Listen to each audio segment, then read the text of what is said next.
The iceberg sorcerer shall rule the world के episode 10 की starting में हमें रेबेका के फादर को दिखाया जाता है, जो कि इवान के साथ एक कॉन्ट्रैक्ट बनाकर उस पर साइन कर देते हैं। इवान रेबेका का फियोंसे होने वाला है। इवान अब रेबेका के फादर को कहता है, तुम्हारी बेटी का ख्याल अब से मैं रखूंगा। और अब अगले सीन में हमें एक मॉन्स्टर को दिखाया जाता है, जो कि एक बंदे को मार देता है और उसे फेंक देता है। तभी उस मॉन्स्टर का एक और साथी आता है, वो उस गिरे हुए बंदे से उसका ब्रेन निकाल लेता है। और अब वो मॉन्स्टर पूछता है, वैसे ये बंदा था कौन? तो दूसरा बंदा बताता है कि शायद से ये दूसरे फैक्शन का एक असैसिन है। हमारी ऑर्गेनाइजेशन काफी कॉम्प्लिकेटेड है, इसलिए हमें जल्द से जल्द एक वेसल चाहिएगी। ये सुनकर मॉन्स्टर कहते हैं, क्या वो लड़की सही में एक वेसल है? तो मास्क वाला बंदा कहता है, हाँ मैंने मैजिक शिविले में कंफर्म कर लिया था। और अब वो बंदा कहता है, रिवेंज लेने का समय आ गया है। और अब दूसरी तरफ हमें रेबेका को दिखाया जाता है, जिसकी आंखों में से खून आ रहा है। और अब अगली सुबह हम लोग देखते हैं रेबेका एकेडमी में काम कर रही होती है। तभी रे उसके पास आता है और उसे उसकी एंगेजमेंट के लिए कॉन्ग्रेचुलेशन करता है। तो अब रेबेका भी उसका शुक्रिया करती है और कहती है कि ग्रेजुएशन होने तक मैं एकेडमी में आती रहूंगी। ये सुनकर रे कहता है कि ये तो काफी अच्छी बात है, आपकी बिना एकेडमी काफी अलग हो जाएगी। जिसके बाद वो दोनों एक दूसरे को विशेष देते हुए हैंडशेक करते हैं। वहीं रेबेका थोड़ी सी परेशान सी लग रही होती है।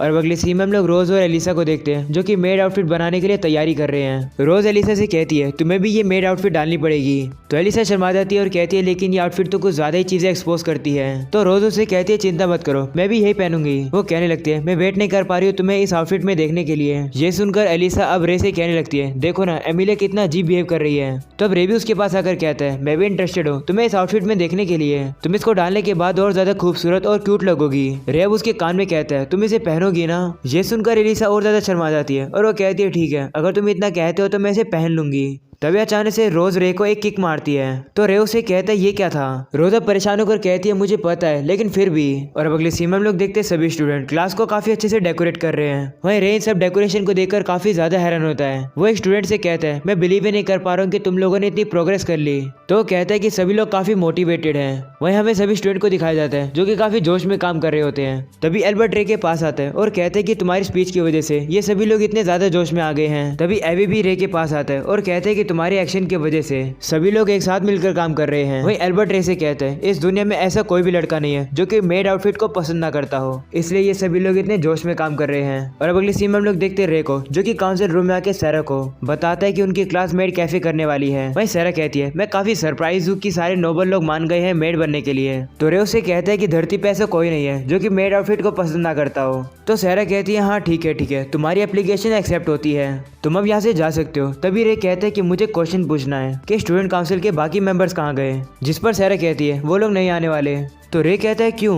तभी रेबेका कहती है, मेरी एंगेजमेंट की वजह से। ये सुनकर रे कहता है, मुझे कुछ समझ नहीं आया। तो सैरा उसे बताती है कि स्टूडेंट काउंसिल की सेक्रेटरी कॉर्निया, उसकी इवान के साथ एंगेजमेंट होनी थी, लेकिन अब इवान की एंगेजमेंट रेबेका के साथ हो रही है। इसलिए कॉर्निया को लगता है कि रेबेका ने उसके फियोंसे को उससे छीन लिया और अब बाकी के मेंबर्स भी कॉर्निया के साथ ही जुड़ गए और अब उन लोगों ने यहाँ पर काम करने से मना कर दिया। ये सुनकर रे कहते हैं, अगर ऐसी बात है तो मैं आपकी हेल्प करूंगा। तो रेबेका उसे कहती है, लेकिन तुम्हें अपनी क्लास की भी तो हेल्प करानी है। तो रे उसे कहते हैं कि जब से मैंने इस एकेडमी को ज्वाइन किया है, शुरुआत से ही आप मेरी काफी हेल्प करते आए हो और अब समय आ गया कि मैं आपकी हेल्प करूंगा। तो अब रेबेका भी मान जाती है रे की हेल्प लेने के लिए। और अब अगली सीन में हम लोग देखते रे वहां से जा रहा होता है। तभी सैरा आकर उसे रोकती है और उसे कहती है कि मुझे तुम्हारी मदद चाहिए। तो रे उसे कहता है, बोलो क्या हुआ? तो सैरा कहती है, मुझे रेबेका की एंगेजमेंट में थोड़ी गड़बड़ लग रही है, क्योंकि वो टॉप फैमिली से है और अचानक से ही रेबेका की एंगेजमेंट हो गई। इसके बारे में किसी को भी नहीं पता चला।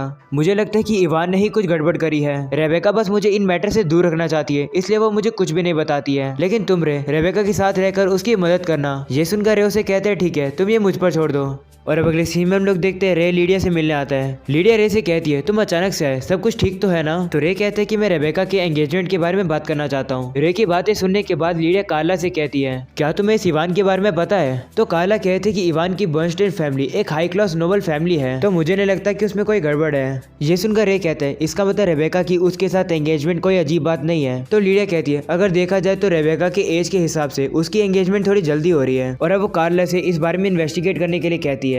तो कार्ला भी मान जाती है और कहती है कि मुझे एक हफ्ता दो। वहीं ये सुनकर रे उनका शुक्रिया करता है। तभी लीडिया रे से पूछती है, तुम स्कूल फेस्टिवल में क्या करने वाले हो? जिस पर रे कहता है, मेड कैफे। ये सुनकर लीडिया कहती है, मेड कैफे में क्या मजा है?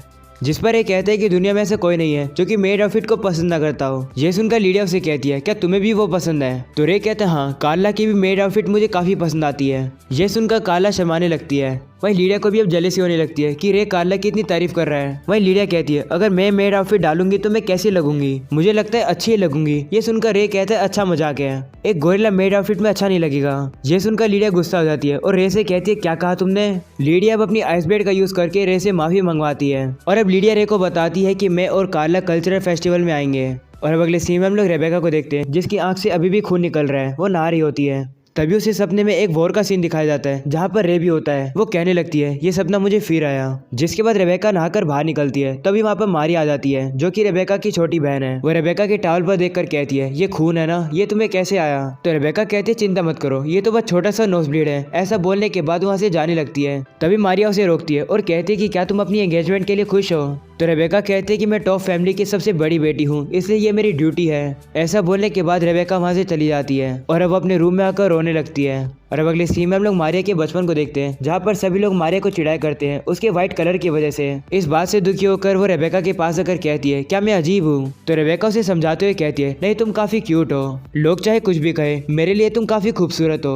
और अब थोड़ा समय बीत जाता है, मारिया अपने कान को पियर्स कर लेती है। उसकी मोम उसको इस बात पर डांटने लगती है और कहती है अपनी बड़ी बहन की तरह बनो। तो मारिया अपनी मोम से कहती है कि मैं उनकी तरह नहीं बन सकती हूँ। ऐसा बोलने के बाद वो वहाँ से भाग जाती है। वो सोचने लगती है मेरे अंदर कोई टैलेंट क्यों नहीं है, मैं अपनी बहन की तरह क्यों नहीं हूँ। और अब अगले सीन में मारिया रेबेका से वापस से उसकी एंगेजमेंट के बारे में पूछती है। तो रेबेका उससे कहती है इससे तुम्हें कोई लेना देना नहीं है। ये सुनकर मारिया रोते वहाँ से चली जाती है। और अब इसी के बाद वो रे से मिली थी। और अब अगले सीन में हम लोग देखते हैं स्कूल फेस्टिवल शुरू हो जाता है। सभी गर्ल्स को भी अपनी मेड आउटफिट काफी पसंद आती है। वहीं पर अब रे भी आकर उनकी तारीफ करता है। वहीं रोज भी रे को अपनी आउटफिट दिखाती है। रे को भी उसकी आउटफिट काफी पसंद आती है। वहीं पर एलिसा भी शर्माते हुए सामने आती है और कहती है मैं कैसी दिख रही हूँ। तो रे भी उसकी तारीफ करके कहता है बहुत अच्छी लग रही हो तुम। ये सुनकर रोज जेलस होकर वापिस से रे को पंच मारने लगती है और उसे कहती है तुम रेबेका की मदद तो करोगे ना। तो रे कहता है ऑफ कोर्स मैं उसकी मदद करूंगा। तभी यहाँ पर क्लैरिस आ जाती है जो कि अपने घोस्ट की आउटफिट में होती है। वो कहती है हमारी